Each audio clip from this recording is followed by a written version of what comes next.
de faire. Il ajoute des ouvriers. Amen. Et nous rendons grâce au Seigneur. Alléluia. Parce qu'il a ajouté la famille Kamgan. Amen. Alléluia. Le frère Achille, la sœur Agnès et leur bébé. Alléluia. Et nous sommes vraiment contents de les avoir dans le ministère. En fait, ce n'est pas juste aujourd'hui qu'ils commencent à travailler. Ils travaillent depuis longtemps. Sauf que bon, aujourd'hui, on a vu que ça prenait la licence. Amen. Et vraiment, le frère Achille et la sœur Agnès, ce sont des gens de Dieu. Ils sont dévoués pour l'œuvre du Seigneur. Alléluia. Alléluia. Mais je crois qu'il a prié aujourd'hui et qu'il a entendu de la part du Seigneur et qu'il a un message pour nous. Amen. Alléluia. Si on peut accueillir notre prédicateur. Alléluia. Alléluia.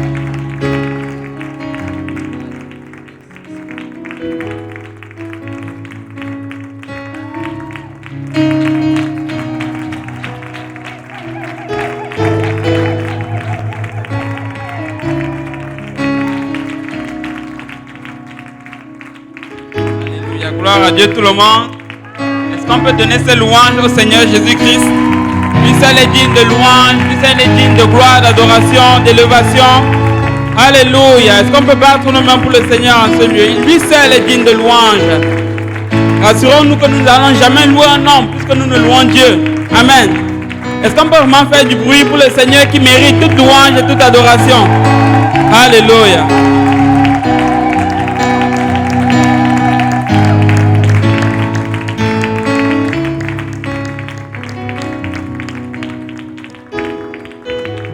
Amen, amen. Notre Dieu est bon, n'est-ce pas? Amen. Toujours un privilège de se tenir devant le peuple de Dieu. Parce que Lionel m'a rajouté beaucoup au stress que j'avais déjà. Il me dit, quand tu ne prêches pas, c'est toujours plus facile d'adorer. Et là, je me suis rendu compte que je suis un être humain. Je ne suis pas le seul à qui ça arrive. Le jour où tu ne prêches pas, tu as l'impression qu'on n'a pas gelé tes jambes. Mais le jour où tu prêches, tu as l'impression que tout est gelé. Les jambes, les pieds, les mains. Mais le Seigneur est bon, n'est-ce pas? Amen. On est quand même content d'être à la maison du Seigneur. Alléluia. Amen. Laissez-moi vous dire une chose. Ce qui nous rassure, c'est que ce n'est pas notre parole qu'on prêche. On prêche la parole du Seigneur. Amen. Nous prêchons la parole du Seigneur et c'est ça qui nous donne la force, c'est ça qui nous donne la confiance parce que nous savons que la parole du Seigneur a la puissance de nous transformer. Amen. C'est cette parole-là qui m'a transformé, c'est cette parole-là qui vous a transformé. Alléluia. Et nous rendons grâce à Dieu pour tout ce qu'il est en train de faire. Amen. Notre Dieu, bon, vous pouvez vous asseoir dans la présence du Seigneur. Je le disais tantôt, c'est tout le temps un honneur et un privilège que de se tenir devant le peuple de Dieu. À la vérité, plusieurs d'entre vous et plusieurs d'entre nous, en réalité, auraient pu se tenir devant le peuple de Dieu et prêcher la parole de Dieu. Et on ne prend pas cela comme une marque de supériorité. On ne se considère pas nécessairement super spirituel ou bien plus spirituel que vous autres. Et on considère tout simplement cela comme une grâce et une faveur non méritée que le Seigneur nous donne d'adresser son peuple. Amen. Et c'est toujours un honneur, content de vous voir tous. Comme je l'ai dit la dernière fois, c'est une chose de prêcher, mais c'est une autre chose de prêcher à Saint-Laurent. Amen. Saint-Laurent, c'est Saint-Laurent. Tu arrives et tu es comme, waouh, c'est vraiment extraordinaire. On est content de ce que le Seigneur est en train de faire. Malgré le temps de Covid, regardez ce que le Seigneur est en train de faire. Les bancs sont pleins, les gens sont en feu pour le Seigneur. Alléluia, et c'est juste extraordinaire. J'aimerais remercier le Seigneur pour Pasteur Kaouzi. Je l'ai vu hier. Et c'était cool de le voir. Amen. Et il est dans son lieu de quarantaine. Et nous sommes contents qu'il soit revenu. Il sort de retour avec Pasteur Jean-Yves également. Alléluia. Nous aimons l'église de Laval. Amen. Laissez-moi vous dire une chose. Si vous n'êtes pas encore allé à Laval, vous devez aller à Laval. Alléluia. Laval, c'est vraiment extraordinaire. Tu rentres là et tu sens la présence de Dieu. Tu sens que ce sont des gens qui sont dévoués, ce sont des gens qui prient. Et nous sommes de tout cœur avec Laval. Ils sont en train de faire un travail extraordinaire là-bas à Laval. Amen. Et nous savons que le Seigneur va leur donner une baptise très bientôt. N'est-ce pas, Maman Solange? On attend ce moment-là. Le Seigneur va leur donner une baptise. Alléluia. Je remercie le Seigneur pour Pasteur Luc. La conférence de Montréal, on l'a vu en ligne. C'était vraiment extraordinaire. Tu regardais à travers l'écran. Si j'avais la possibilité de rentrer dans mon écran et apparaître à Montréal, je l'aurais fait. C'était vraiment extraordinaire. Les prédications étaient magnifiques et le Seigneur est en train de faire un travail magnifique à Montréal-Nord avec Pasteur Luc. Et nous aimons Pasteur Luc. Amen. Nous aimons Pasteur Luc. Un travail extraordinaire. Pasteur Lionel. Nous aimons également Pasteur Lionel. Il fait un travail extraordinaire à Saint-Michel. Vraiment magnifique. Il fait un travail extraordinaire également avec les jeunes. Quand tu vois les jeunes qui veulent aller à JPNL, c'est parce que JPNL, c'est bon. Amen. Quand tu vois les jeunes qui laissent le monde et qui laissent toutes les activités, toutes les choses qu'ils auraient pu faire, toutes les bêtises qu'ils auraient pu faire le samedi pour aller à JPNL, c'est parce que JPNL, c'est bon. Amen. C'est parce qu'il y a du bon à JPNL. Alléluia. Il y a de la bonne parole de Dieu, il y a de la bonne louange, il y a de la bonne adoration. Et nous sommes contents pour cela. Amen. Et j'aimerais aussi rendre grâce à Dieu pour passer Yannick, toujours en arrière de ses caméras, fidèle à lui-même. Alléluia. Nous devons prier pour passer Yannick. Amen. Vous le voyez toujours en feu pour le Seigneur, toujours en joie. Mais si on nous donnait sa coupe, je ne suis pas sûr que plusieurs d'entre nous seraient prêts à boire la coupe qu'il est en train de boire. Amen. Et c'est vraiment un homme fidèle, c'est un homme de Dieu extraordinaire, toujours prêt à servir. Bref, il y a des choses que je ne sais pas si j'ai le droit de dire, donc je vais éviter les problèmes. On va juste le passer. Amen. C'est ça. Et tous les autres pasteurs, j'espère que je n'ai oublié personne. Pasteur Dario, en haut. Alléluia. Nous sommes contents pour Pasteur Dario qui a eu sa licence ministérielle. Alléluia. Le Seigneur est en train de faire des choses extraordinaires. Amen. Pasteur Serge, évidemment, qui n'est pas là, c'est également notre pasteur. Lui aussi est en train de faire un travail magnifique à Trois-Rivières et nous sommes de tout cœur avec lui. Amen. Alléluia. Et sans plus tarder, nous allons aller dans la parole du Seigneur. Je ne sais pas si on peut se lever tous ensemble. Et il y a une personne qui m'a donné des vétos avant que je ne monte sur cette plateforme. Cette personne-là, je ne la vois pas. Elle m'a dit, quand tu vas monter sur la plateforme, tu peux donner honneur à qui honneur est dû, mais oublie mon nom. Et juste parce qu'elle m'a dit ça, je ne vais pas oublier son nom. Amen. Et je ne veux pas continuer sans honorer ma femme. La meilleure, la seule et l'unique. Alléluia. Toujours prête à me soutenir dans tout ce que le Seigneur me demande de faire, m'appelle à faire. Elle est toujours en train de m'encourager et j'aime beaucoup ma femme. Amen. C'est vraiment une femme de valeur, une femme super intelligente. Juste un conseil à tous les jeunes qui ne sont pas encore mariés. Si tu veux te marier, choisis une femme intelligente. Amen. Ça fait partie des critères. Je sais que ce n'est pas la chose la plus spirituelle que vous avez entendue, mais laissez-moi vous dire, ça va vous faire du bien dans votre mariage. Amen. Et je rends vraiment grâce à Dieu pour la sœur Agnès. C'est une femme extrêmement douce et je l'aime beaucoup. Je sais qu'elle allait se cacher, mais je ne sais pas où elle est. Mais gloire à Dieu. Amen. Ah, ok, elle est en arrière. Alléluia. Elle est avec tous les enfants. Alléluia. Nous sommes vraiment contents d'être là. Et c'est tout un privilège. Maman Jolie également. Je ne sais pas si elle est là. Elle est en bas. Maman Jolie, c'est ma maman. Amen. Je ne sais pas pour vous, mais Maman Jolie, c'est ma maman à Montréal. Alléluia. Gloire à Dieu. Nous allons aller dans Proverbe 29 à partir du verset 18. Je ne sais pas exactement combien dans ma naissance.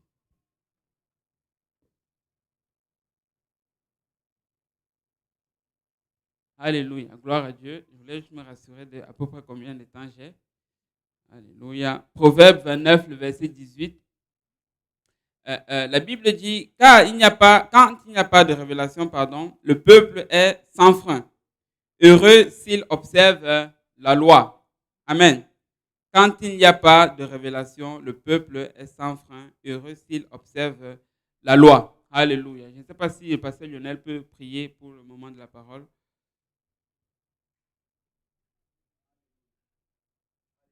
Tous ensemble, Père, nous te louons, nous te rendons grâce. Merci encore, Seigneur, pour ce privilège de nous tenir dans ta présence. Seigneur, alors que ton serviteur va prêcher la parole de Dieu, nous prions pour ton onction sur lui, afin qu'il parle de ta part, qu'il annonce tes oracles sans crainte ni faveur. Mais Seigneur, nous prions afin que nos oreilles soient attentives et que nos cœurs soient réceptifs, que cette parole trouve une place fertile en nous, qui produise du fruit, qui mène jusqu'à la vie éternelle. C'est en ton saint nom que nous avons prié. Au nom de Jésus. Si tout le monde peut dire au nom de Jésus. Alléluia. Si on peut tous battre nos mains pour le Seigneur avant de nous asseoir. Alléluia.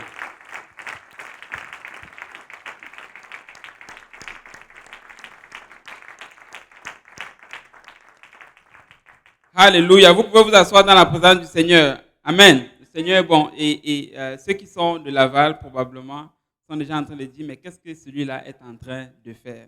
Et oui, je suis en train de prêcher la même chose que j'ai prêché à Laval jeudi. Et je pense que je leur ai dit, peut-être pas, mais quand je préparais ce message-là, j'avais l'impression, plus j'avançais dans ceci, plus j'avais l'impression que ce n'était pas juste pour Laval. Et je m'étais dit que si on me demande de prêcher un dimanche, c'est certainement le même message que je vais adresser parce que je pense que c'est quelque chose qui va beaucoup nous aider, nous tous, en tant qu'Église, de manière générale. Amen. Donc, Proverbe 29, pardon, j'ai oublié tantôt, Pasteur Abou également, d'honorer Pasteur Abou, c'est mon pasteur. Amen.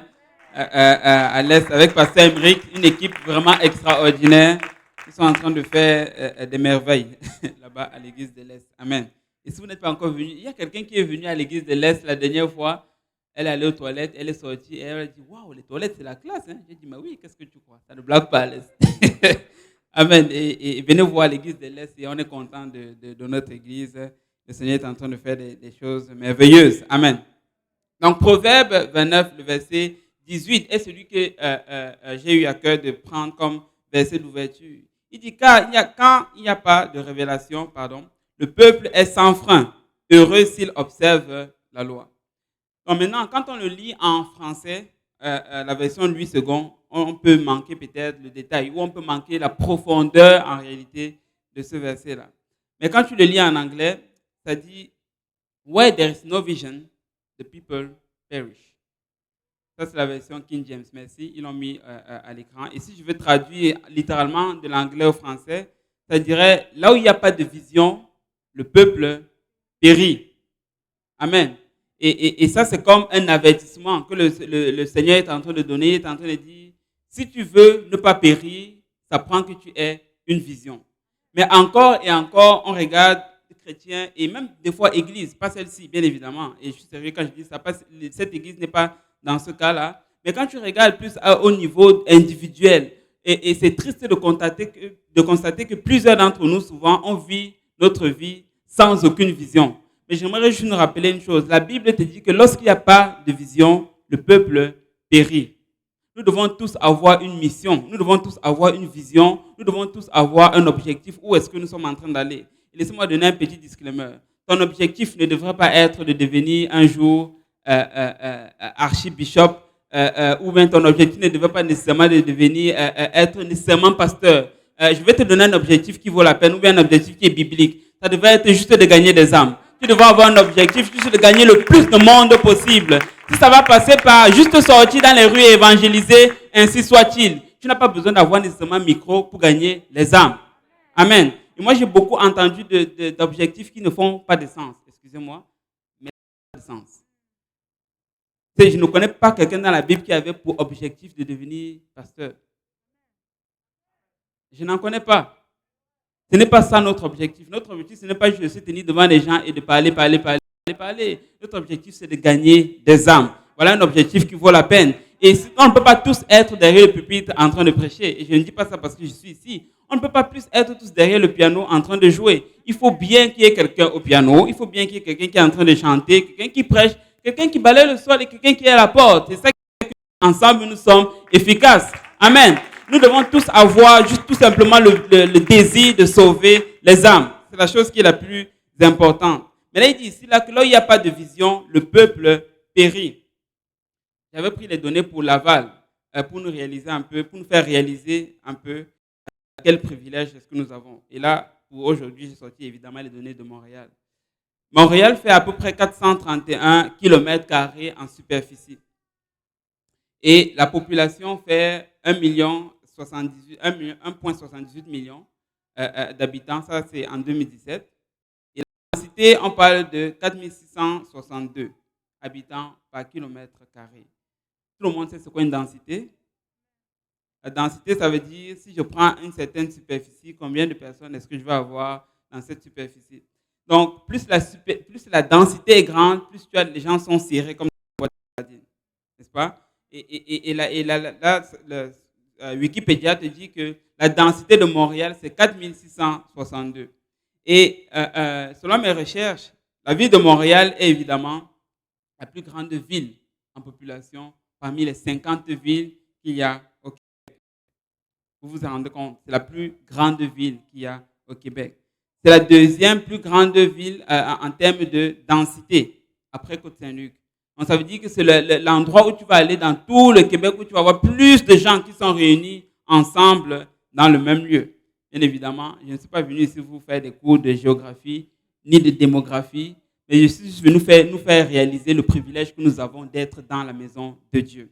Parce que imagine-toi, parmi 1,78 million de personnes, même pas 1%, même pas 0,1% de ce pourcentage-là ont une église. Même pas 0,1% de ce pourcentage-là servent Dieu. Mais il a plu à Dieu de te sauver, toi et moi, pour nous mettre dans sa maison, afin que nous puissions avoir une espérance. Nous devons juste rendre grâce à Dieu pour l'église. Amen. Nous devons rendre grâce à Dieu d'être sauvés. Nous ne voulons pas regarder notre salut comme une petite chose. Il faut de temps en temps qu'on se rappelle qu'avant, on était en route pour l'enfer. On était comme les autres millions de personnes. On n'avait pas d'espérance. Mais Dieu nous a fait partie d'un tout petit nombre, pour l'instant, qui vont arriver au ciel. Et nous ne voulons pas prendre notre salut à la légère. David est celui qui a dit, rends-moi la joie de ton salut. Moi, je suis convaincu que la raison pourquoi des fois on retrouve, c'est parce qu'on a perdu la valeur de notre salut. Il n'y a rien de plus important que le salut de ton âme, mon frère et ma sœur. Peu importe qui va essayer de t'enlever ton salut, tu vas toujours te rassurer que tu gardes ton salut en poche. Alléluia. Donc là, on va rentrer dans notre leçon. Maintenant, en passant, le titre de la leçon, c'est « Les clés du réveil ». Les clés du réveil. Et ça, c'est justement la raison pourquoi j'ai pensé que ce n'était pas juste pour Laval. Vous vous rendez compte que toutes les églises ont besoin de réveil. Que ce soit à Montréal, on a besoin de réveil. Que ce soit à Laval, on a besoin de réveil. Que ce soit à Saint-Michel, on a besoin de réveil. Que ce soit à l'Est, on a besoin de réveil. Que ce soit à Ville-Saint-Laurent, on a besoin de réveil. Et que ce soit même dans les autres endroits où on n'a pas encore d'église, on a besoin de réveil. Alléluia. Toutes les églises ont besoin de réveil. On n'est pas juste là pour se regarder les uns et les autres.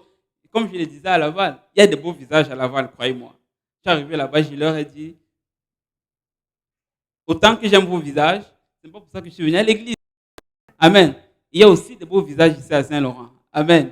Mais ce n'est pas pour ça que je suis venu à l'église. Ce n'est pas pour ça que je viens à l'église. Je viens à l'église pour sauver ma peau.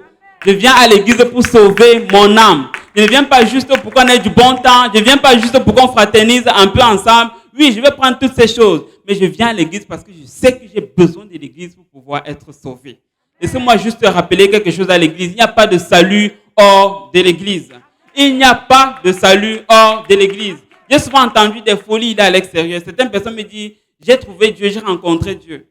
Mais Dieu m'a dit que je n'ai pas besoin d'aller dans une église. Je doute du Dieu que tu as trouvé. Je doute du Dieu que tu as trouvé. Si tu as vraiment rencontré Dieu directement, Dieu va te conduire dans une église. Parce que Dieu ne vient pas chercher juste une personne ici qui est dans n'importe quelle dénomination. Dieu vient chercher son église, point final. Nous avons besoin d'être dans l'église si nous voulons être sauvés. Amen. Nous avons besoin d'être dans l'église. Et la raison pourquoi nous sommes là, nous en tant qu'église, c'est de gagner les âmes. Je l'ai dit tantôt et je le répète. Mes frères et sœurs, nous sommes là pour gagner des âmes. Il n'y a rien d'autre qui vaut la peine. Il n'y a rien d'autre qui vaut la peine. Certaines personnes vont me demander, mais le Seigneur, il faut bien que les gens chantent, bien sûr. Mais sais-tu que tu peux gagner des âmes par ton ministère de la chorale? Et le pasteur Moutombo, je vais encore du pasteur Moutombo. Mais gloire à Dieu, pasteur Moutombo, il nous l'a dit que c'est important d'avoir l'onction lorsque nous montons sur le pupitre. Parce qu'il y a des gens, vous avez réalisé, qui vont se faire baptiser avant même que le prédicateur ne prenne le micro. Pourquoi? Parce qu'ils ont été touchés par l'onction des gens qui chantent. Et c'est ça que je suis en train de dire, que notre mission, c'est de gagner des âmes. J'ai envie de dire à quelqu'un, si chaque fois que tu montes sur cette plateforme, et là peut-être vous allez me détester, mais je vais le dire quand même, si chaque fois que tu montes sur cette plateforme, ton but n'est pas de gagner des âmes, tu n'as pas ta place ici.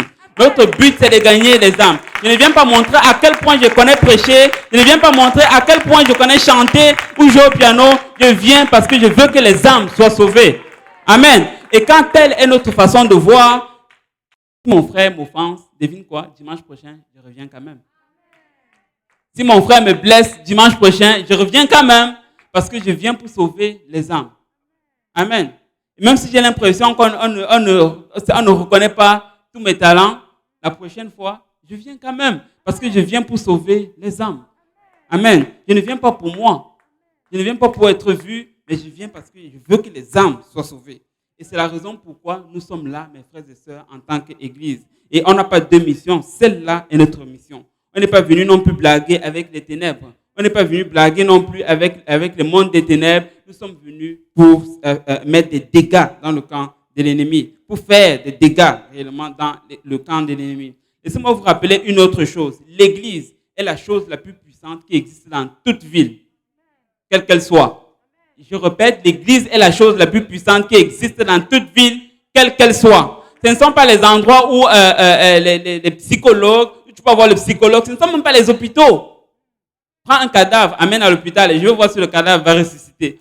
Tu prends un cadavre et que tu l'amènes ici et que l'Église prie pour ce cadavre, il y a de fortes chances que ce cadavre ressuscite des morts. Alors je répète, l'Église est le lieu le plus important qu'il y a dans toute ville. Maintenant, cela étant dit, nous devons planter autant d'églises que faire se peut. Nous devons en planter des églises. Parce que nous savons que c'est le seul espoir pour la société dans laquelle nous sommes en train de vivre. L'église est la réponse. L'église est la solution. D'autres peuvent croire ce qu'ils veulent croire, mais moi, je crois qu'on a besoin de l'église. Et j'étais impressionné. Je pense que Pasteur Abou a parlé de ça hier à Montréal-Nord. Et il a dit, l'église est la chose qui va rester invincible. Et on va parler de ça tout à l'heure. Regardez à travers le temps. Que ce soit les politiciens, que ce soit les méchants, que ce soit peu importe qui vous voulez, ils ont envoyé des vagues, que ce soit les moments up, que ce soit les moments down. L'église va toujours transcender à travers toutes les époques parce que Dieu a donné une promesse bien précise à son église et qu'on va voir par la suite. Alors maintenant, la première raison pourquoi nous plantons des églises, eh bien, celle-là. C'est parce qu'il n'y a pas de salut hors de l'église. Voyez-vous, et c'est également pour cette raison que le diable va essayer de nous faire sortir de l'église. Et j'aimerais juste rappeler à quelqu'un ici, peut-être même à nous tous, qu'à un moment donné, le diable va essayer de te faire sortir de l'église. Ne pense pas que tu vas arriver et tous les jours vont être beaux, et tous les jours vont être roses, et tout le temps la sœur Maureen va te sourire, et tu vas être content, mais il va y avoir les mauvais jours. Il va y avoir les jours où la sœur Maureen aura les migraines et elle ne va pas te sourire. Tu vois un peu. Il va y avoir les jours un peu plus gris, il va y avoir les jours un peu plus moroses, mais il faut juste qu'on se décide dès le début que nous allons rester dans l'église. Peu importe ce que le diable va essayer de nous faire, pour nous faire sortir de l'église, nous allons rester dans l'église. Est-ce que j'ai prié ce matin? Peut-être. Même si je n'ai pas prié, je viens quand même dans la maison du Seigneur. C'est un peu une raison pour ne pas venir dans la maison du Seigneur. Et je disais ceci une fois, même si je suis fatigué, c'est dans l'église que je vais venir dormir. Je vais venir dormir dans l'église, je ne vais pas dormir chez moi, parce qu'il y a juste une présence de Dieu ici, là, que je suis honnête, qu'il n'y a pas chez moi. Je ne sais pas pour vous. Si chez vous, vous ressentez la même présence qu'il y a ici, restez chez vous. Mais chez moi, je ne ressens pas la même chose. Donc, je viens à l'église. Amen. Que ça aille bien, que ça aille mal, je viens à l'église juste en tout temps, parce que c'est ici que je suis réconforté. Amen. Quand ça va mal, c'est ici que mon moral est relevé. Quand j'ai envie d'abandonner, c'est ici que le Seigneur me réconforte. Amen. Nous avons besoin de l'église. Et le diable va essayer plusieurs choses. Il va essayer les distractions pour nous faire sortir de l'église. Instagram, WhatsApp, Facebook. C'est quoi l'autre? Snapchat. Ok, je pensais qu'il y avait un autre média social d'abord. On m'a déjà dépassé avec ces trucs-là. Tellement de choses. Et vous allez vous rendre compte que le diable est très innovateur dans les nouvelles distractions. Parce qu'il a réalisé en fait que s'il réussit à nous distraire, on va tranquillement s'écarter du but. Et on va trouver d'autres priorités.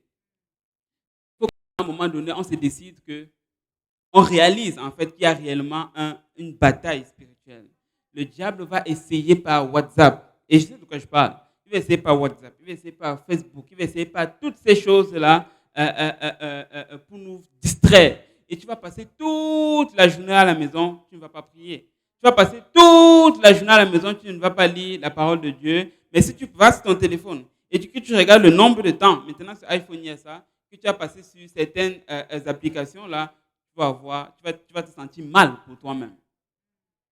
Amen. On va souvent dire, on n'a pas le temps de prier mais on a le temps de passer peut-être 3 heures sur Facebook, 2 heures sur WhatsApp, et tout le temps des statuts. Il faut que je continue, sinon je vais avoir des problèmes. Je vais être l'ami de tout le monde. Je ne suis pas venu chercher les problèmes, donc je continue mon affaire. Amen. Si vous voulez mettre des statuts 4 fois par jour, allez-y. Je ne suis pas en train de dire qu'il ne faut pas le faire. Mais si tu mets des statuts 4 fois par jour, j'espère que tu as prié au moins. Si tu mets des statuts partout sur Facebook et tu es tout le temps en train de poster, tu as tout le temps une réponse à quelque chose, un commentaire sur Instagram, Twitter et toutes ces affaires-là sur lesquelles je ne suis même pas, j'espère que tu as le temps au moins pour prier. Mais ne me dis pas que tu passes tout ce temps sur les médias sociaux et que tu n'as pas 1 heure pour prier. Je ne sais pas comment tu vas me l'expliquer. Et il faut que tu réalises que c'est le diable qui est en train d'essayer d'arracher ton salut. Donc, il va essayer par la distraction. Il va essayer également par les épreuves. Et des fois, les épreuves vont nous arriver. On va passer à travers des moments difficiles. La vie, des fois, va être compliquée. Les choses qu'on n'a pas prévues vont nous arriver. Et si on ne fait pas attention, les épreuves aussi peuvent nous faire sortir de la maison de Dieu. Et nous voulons être déterminés que peu importe les épreuves qui vont nous arriver, nous allons rester dans la maison de Dieu. Parce que la solution se trouve toujours dans la maison de Dieu. Ce n'est pas à l'extérieur que tu vas trouver la solution, quel que soit le problème. C'est toujours dans la maison de Dieu. Et le diable va aussi essayer avec le succès dans le monde. Certains vont avoir du succès, à vrai dire. Certains vont être riches. Certains vont avoir du succès dans leurs entreprises. Et ce n'est pas une mauvaise chose. Mais il faut juste que tu te rassures que ce succès-là dans le monde-là ne commence pas à diminuer ton intérêt que tu as pour la maison de Dieu. Parce que ce qui est triste, c'est ce qu'on voit d'habitude. C'est qu'on commence à avoir tellement de succès dans notre entreprise. On commence à avoir tellement de succès dans les choses que nous avons entreprises qu'on commence à oublier la maison de Dieu. Et tranquillement, ces choses-là deviennent plus importantes que la maison de Dieu. Et le diable sait que quand il nous donne un tel succès, on perd de cette façon notre salut. Le pasteur Kausi nous l'a dit, si le diable ne veut pas te faire tomber par le bas, il va te faire tomber par le haut. Et le dernier point, bien évidemment, c'est un peu une liste exhaustive que j'ai sur ma liste des choses que le diable va essayer d'utiliser pour nous faire sortir de l'église. Et j'ai l'impression que ça, c'est l'arme la plus fatale que le diable utilise. Et ça, c'est l'offense. C'est l'offense. L'offense, la chose qui est dangereuse avec ça, c'est que des fois, ça ne se voit pas sur le visage. Tu peux venir à l'église et courir, mais être offensé. Tu peux venir à l'église et ne cours plus. Mais tu peux venir à l'église et sauter sur place et être offensé. Tu peux venir à l'église et sourire même et être offensé. Tu peux venir à l'église et saluer faire tout ce que tu as l'habitude de faire et être offensé. Et c'est ça qui est très difficile avec l'offense, c'est que même ton pasteur qui t'aime tant, ça se peut qu'il ne détecte pas que tu es blessé. Voyez-vous? Ça, c'est une des âmes la plus puissantes et qui fait tellement de dégâts aux enfants de Dieu. C'est que si on n'arrête pas le saignement dans notre cœur, à un moment donné, on va quitter la maison de Dieu. Et personne ne va rien comprendre. C'est du jour au lendemain, on va juste voir la personne qui était en feu, qui faisait toujours tout ce qu'elle a l'habitude de faire, mais on ne la voit plus. Mais pourquoi? Parce qu'elle avait un saignement, une hémorragie spirituelle qu'il y avait et qui coulait depuis tellement longtemps, mais personne n'a vu. Même les gens qui l'aiment ne l'ont pas vu. Pourquoi? Parce qu'ils ont caché. Ils ont laissé l'offense les détruire à petit feu. C'est que nous voulons réaliser que quand tu es offensé, mon frère, ma soeur, je peux te donner un conseil, traite ça le plus vite possible avant que ça ne devienne un poison. Parce que ça va juste tuer ton âme. C'est juste une question de temps, ça va tuer ton âme. Quelle que soit la source de l'offense, il faut que tu trouves un moyen d'évacuer. Il faut que tu trouves un moyen d'en finir et juste de continuer parce que ton salut en dépend. Tu ne peux pas arriver aussi à être tout le temps offensé et avec tout le temps quelque chose contre ton frère et contre ta sœur. À un moment donné, il faut que tu laisses le passé et que tu continues juste par l'avant parce que tu as besoin que ton âme soit sauvée. Amen. Si tu as besoin d'aller chercher de l'aide, va chercher de l'aide. Il y a des gens qui sont prêts à écouter. tous ces pasteurs-là, ils sont prêts à écouter. Les mamans de pasteurs, elles sont prêtes à écouter. Et pas pour juger, mais pour aider. Mais pourquoi est-ce que tu vas souffrir dans ton coin tout seul et finir par quitter l'église et perdre ton âme? Ça, ce serait la chose la plus triste. Nous voulons faire attention, mes frères et sœurs, à l'offense. Nous ne voulons pas laisser notre cœur être blessé. Ça va arriver. Ça va arriver que des fois on soit blessé. Parce que nous sommes des êtres humains.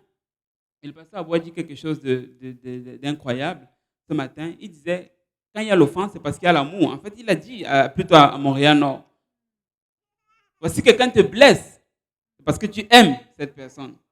Si moi je sors dans la rue, je vous promets, et quelqu'un me dit, ta tête, t'as une laide tête. Je vais continuer ma route. Mais si j'arrive à la maison et que ma femme me dit la même chose, aïe, aïe, aïe, ça va me blesser. Ok? Je vais dire, comment est-ce qu'elle me dit ça? Pourquoi? Parce que je l'aime. Ouais, il y a de la considération. Donc la même chose là, si ça t'offense, c'est parce que tu aimes la personne.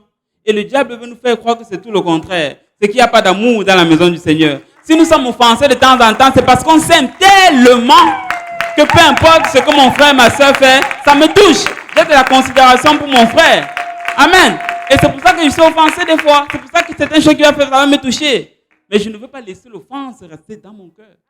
Amen. Je vais guérir ça et juste continuer et aller de l'avant. Amen. Donc là, il va essayer par plusieurs choses. Et j'aimerais juste réencourager et réexhorter mes frères et mes sœurs, restons dans l'église. Il n'y a rien à l'extérieur. Vous connaissez tous l'histoire de Noé. Noé, Dieu lui a demandé de construire l'arche pour sauver le peuple. Dieu lui a demandé de construire cette arche parce qu'il allait faire venir un déluge.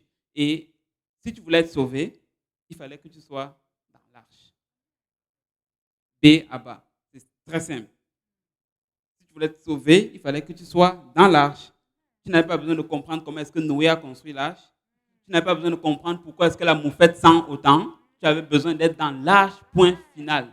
À l'extérieur, là, tu ne pouvais pas être sauvé. Donc, il y avait certaines questions là que, même si c'était legit, il ne se posait même pas. C'est parce que quand il regarde à l'extérieur, il voit l'eau. Il regarde à l'extérieur, il voit la mort. Donc, pour lui, il n'y a même pas question de quitter l'arche. Mais laissez-moi nous faire réaliser quelque chose.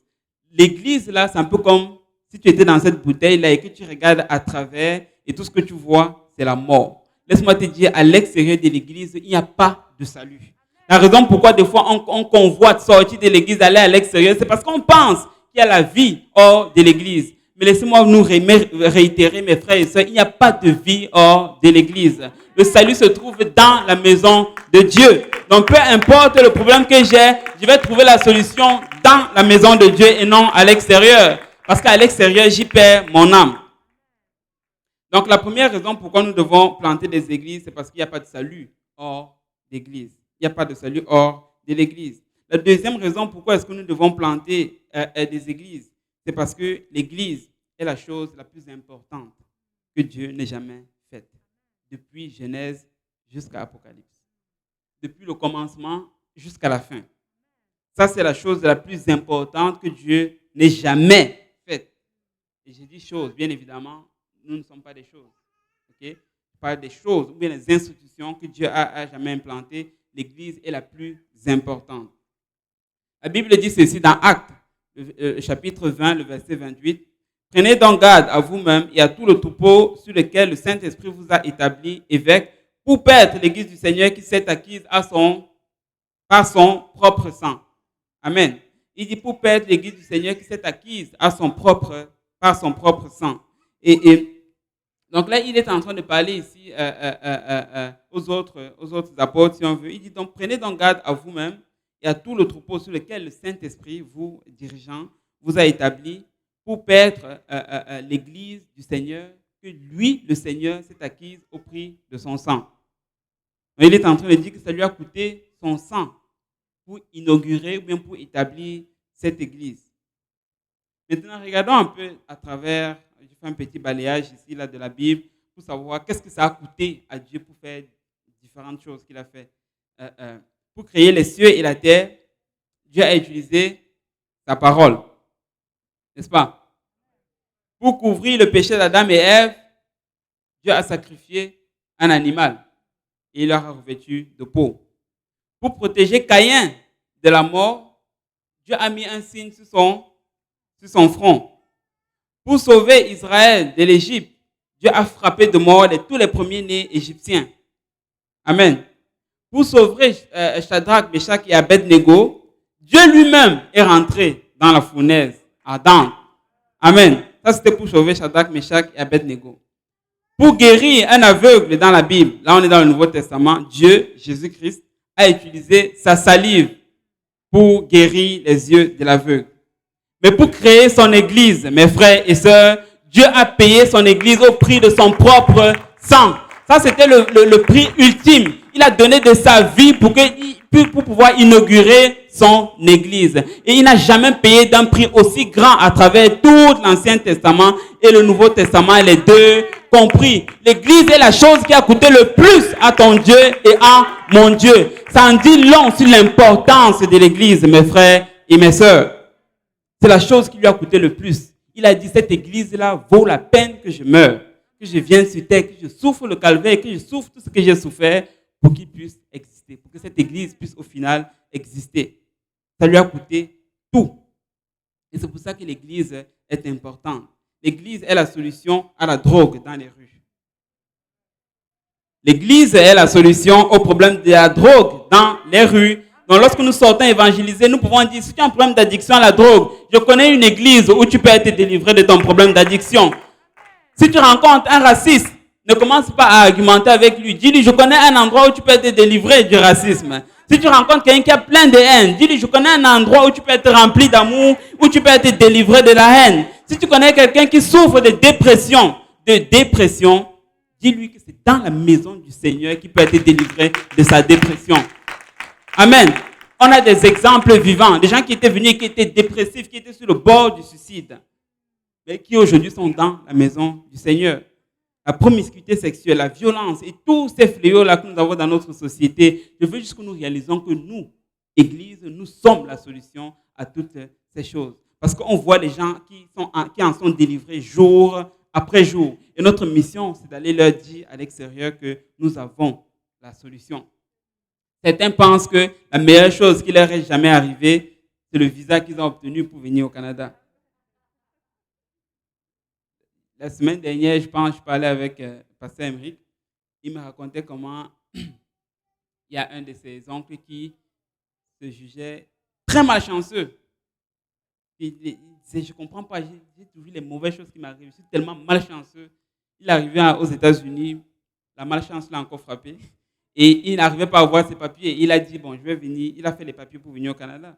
Finalement, il a eu son visa. Et il dit, quand il a eu son visa, il est allé louer un coffre-fort, Pasteur Lionel, à la banque pour mettre son visa. Chaque jour qu'il revenait du travail, il allait ouvrir le coffre-fort, regarder un peu, fermer et rentrer chez lui. Personne ne savait qu'il avait eu le visa, mais le coffre-fort savait qu'il avait son visa. Parce que c'était tellement important pour lui. Mais laissez-moi nous dire, mes frères africains qui sont venus de loin, on a tellement galéré pour venir ici au Canada. Le Canada et le visa que tu as eu, ce n'est pas la meilleure chose qui t'est arrivée. C'est l'église que tu as trouvée qui est la meilleure chose qui t'est arrivée. Parce que si tu viens dans ce pays du Canada et que tu es perdu, et que tu te retrouves là où tu aurais dû être si tu étais dans ton pays, à quoi t'aurait servi le Canada? La meilleure chose qui m'est arrivée, c'est l'église. Amen.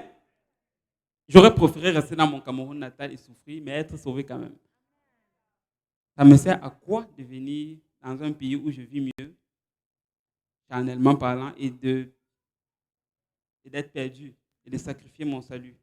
Voyez-vous? Et ton diplôme universitaire n'est pas la chose la plus importante qui t'est arrivée, c'est l'église, la meilleure chose qui t'est arrivée. Et nous devons juste réaliser l'importance de l'église. Et là, Pasteur Lionel tout à l'heure, il disait que le Seigneur l'aide à ne pas prêcher les annonces. Mais il ne prêchait pas en réalité les annonces, il prêchait mon message.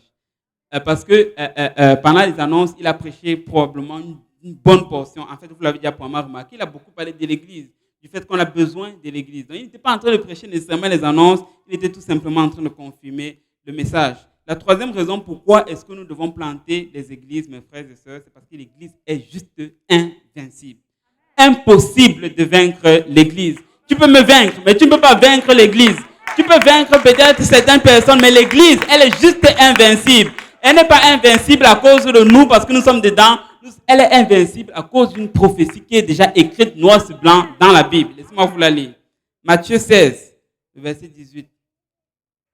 Et moi, je te dis que tu es Pierre, et que sur cette pierre, je bâtirai mon église, et que les portes du séjour des morts ne prévaudront point contre elle. Il dit que les portes du séjour des morts ne vont point prévaloir contre cette église-là. Ça, c'est une prophétie qui est déjà donnée, écrite noir sur blanc dans la Bible, c'est tablé, c'est fini. Et Dieu est en train de dire que quel que soit le combat que l'église va engager contre l'église, j'ai déjà un pronostic avant même que le combat ne soit engagé, l'église gagne. Point final. Donc si tu veux être du côté gagnant, sois tout simplement dans l'église, sois tout simplement dans la maison du Seigneur. L'église de Dieu est juste invincible. Elle est puissante et elle est invincible. Et c'est pour ça que nous devons en planter le plus possible. C'est la chose la plus certaine qui existe. Maintenant, la mission de l'église, j'ai parlé tout à l'heure, c'est de gagner des âmes. Mais laissez-moi donner quelques références bibliques par rapport à cela.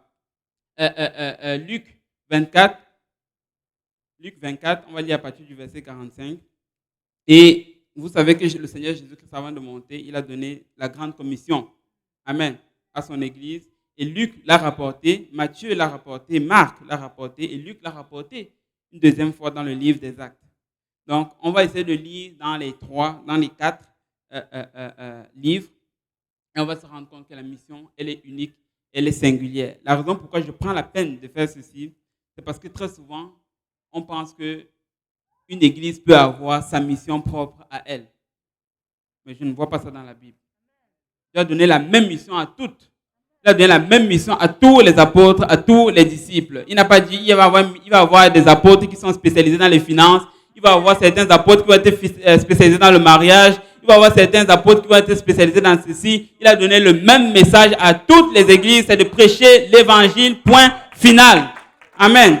Telle est notre mission. Luc 24, verset 45. Alors il leur ouvrit l'esprit afin qu'ils comprissent les Écritures. Et il leur dit, ainsi il est écrit que le Christ souffrirait et qu'il ressusciterait des morts le troisième jour. Et que la repentance, que tout le monde dise la repentance, et le pardon des péchés serait prêché en son nom, à commencer par Jérusalem. Donc là, il est en train de dire que la repentance et le pardon des péchés doivent être prêchés à toutes les nations, et ceci à commencer par Jérusalem. Ça, c'est selon Luc. Allons voir selon Matthieu. Matthieu 28, verset 19. Allez, faites de toutes les nations des disciples, les baptisant au nom du Père, du Fils et du Saint-Esprit, et enseignez-leur à observer tout ce que je vous ai prescrit. Et voici, je suis avec vous tous les jours, jusqu'à la fin du monde. Il a dit d'aller enseigner. Il a dit d'aller faire de toutes les nations des disciples, les baptisant au nom du Père, du Fils et du Saint-Esprit. Et on sait que quand il est en train de dire baptiser au nom du Père, du Fils et du Saint-Esprit, c'est au nom de Jésus-Christ. Il faut trouver ce nom, il faut baptiser dans le nom de Jésus-Christ. Amen. Donc maintenant, Marc 16, le verset 15. Puis il leur dit, allez par tout le monde et prêchez la bonne nouvelle à toute la création. Mais il est en train de dire d'aller prêcher la bonne nouvelle, pas seulement à certaines couleurs de personnes, mais à toute la création. Donc l'église est supposée prêcher la parole de Dieu, peu importe la personne qui est devant toi. Si c'est un être humain, elle est qualifiée pour recevoir l'évangile. Amen. Et nous devons juste prêcher la parole de Dieu à toutes les nations. Donc Luc, Matthieu et Marc ont tous cité la même chose. Là, on voit que Jésus n'a rien dit de plus ni de moins. C'est de prêcher la bonne nouvelle, c'est de prêcher l'évangile. Acte 1, verset 8. Mais vous recevrez, ça c'est encore Luc qui écrit évidemment dans le livre des Actes. Il dit, mais vous recevrez une puissance, le Saint-Esprit survenant sur vous, et vous serez mes témoins à Jérusalem, dans la Judée, dans la Samarie et jusqu'aux extrémités de la terre. Et là, il dit une chose en plus quand même ici. Il dit que vous allez recevoir une puissance. Et c'est le Saint-Esprit qui va survenir sur vous et vous allez être mes témoins. Quand il dit vous allez être mes témoins, c'est une façon de dire vous allez aller témoigner. Vous allez aller annoncer l'évangile. Mais il est en train de dire que si tu vas aller annoncer l'évangile, tu as besoin du Saint-Esprit. La raison pourquoi certaines personnes vont commencer à évangéliser des fois et qui vont arrêter, c'est parce qu'ils ne prient pas. Ils ne sont pas remplis du Saint-Esprit. Laisse-moi te donner une grosse révélation. Si tu sors dans la chair, mardi après mardi, à un moment donné, tu vas abandonner. Tu vas avoir l'impression que ça ne marche pas. Tu vas avoir l'impression que c'est trop dur. Mais si tu retournes à la source, c'est probablement parce que tu n'es plus loin. Tu as arrêté de prier. Et c'est là que ça devient un fardeau directement pour toi. Nous avons besoin de la puissance du Saint-Esprit si on veut annoncer l'Évangile. Nous avons besoin d'être remplis de cette puissance du Saint-Esprit pour pouvoir annoncer l'Évangile. Et tu vas me dire, mais frère Achille, j'ai déjà reçu le baptême du Saint-Esprit. Va bien lire ta Bible dans le livre des Actes. Les apôtres avaient reçu le Saint-Esprit. Mais quelque part, dans Acte 4, quelque chose comme ça, on les a fouettés. Et ils sont allés entre eux et ils ont prié. Ils ont dit, Seigneur, voilà leur menace. Et donne maintenant à tes serviteurs d'annoncer la parole avec une pleine assurance. La Bible dit qu'ils furent remplis du Saint-Esprit. Les gens qui avaient déjà reçu le Saint-Esprit dans Acte 2, dans Acte 4 ou quelque chose, la Bible nous dit qu'ils étaient encore remplis du Saint-Esprit. Il y a certaines personnes entre nous, oui, tu as été rempli du Saint-Esprit une première fois, mais tu as besoin d'être rempli du Saint-Esprit. Ça fait longtemps peut-être que tu n'as pas exercé dans le Saint-Esprit. Tu as besoin que le Saint-Esprit te renouvelle encore. Tu as besoin que le Saint-Esprit te remplisse encore de nouveau. Et nous avons besoin de ce Saint-Esprit-là pour pouvoir annoncer la parole de Dieu. Donc là, elle est singulière, cette mission, mes frères et sœurs. Nous devons juste prêcher l'Évangile. Nous devons juste annoncer la parole de Dieu. Maintenant, une fois que cette église-là est établie, il faut qu'elle grandisse. L'idée, ce n'est pas juste de planter des églises et de faire une certaine routine. On a besoin que l'église grandisse. Et c'est là que le verset qu'on a lu en introduction prend tout son sens. Parce que ça disait, là où il n'y a pas de vision, le peuple périt. Et nous devons avoir une vision pour grandir. Nous devons avoir une stratégie pour grandir. On ne peut pas juste là être en train de faire les choses comme d'habitude, business as usual, et espérer que les choses vont changer. Nous devons avoir une technique, nous devons avoir une mission, nous devons avoir un but, nous devons avoir un plan pour pouvoir grandir. Maintenant, vous avez remarqué, je suis loin d'être pasteur Kaouzi. Pasteur Kaouzi est notre bishop. Donc, je ne suis pas venu dans un disclaimer, je ne suis pas venu nous dire c'est quoi notre vision. Je ne suis pas venu nous dire c'est quoi notre mission. Ok? Pourquoi? Parce que je sais que pasteur Kaouzi nous l'a déjà donné. On sait déjà c'est quoi notre mission. Je ne suis pas venu nous dire c'est quoi notre mission, je suis tout simplement venu nous rappeler quelle est notre mission.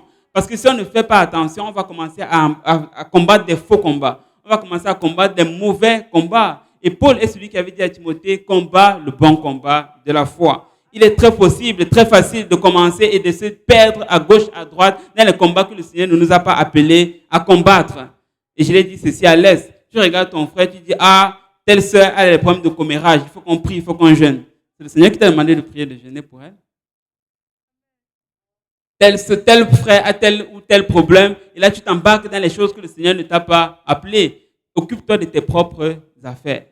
Et commence juste à essayer de gagner des âmes. Quand on commence à avoir les regards sur mon frère et sur ma soeur, c'est parce qu'on a juste perdu de vue l'objectif. On doit toujours regarder à l'extérieur et essayer d'amener une âme dans la maison du Seigneur. Moi, j'aime quand j'arrive à l'église et que je vois les gens qui sentent la cigarette. Pourquoi? Parce que ça veut dire que le Seigneur est en train de travailler.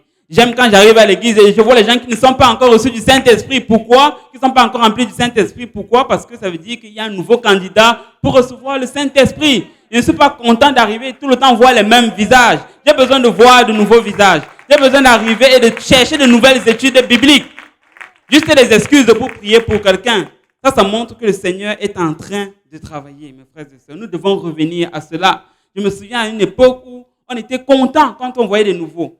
Quand il y avait un seul visiteur, tout le monde commençait à penser dans sa tête comment est-ce qu'on va faire pour que cette personne finisse dans les eaux du baptême.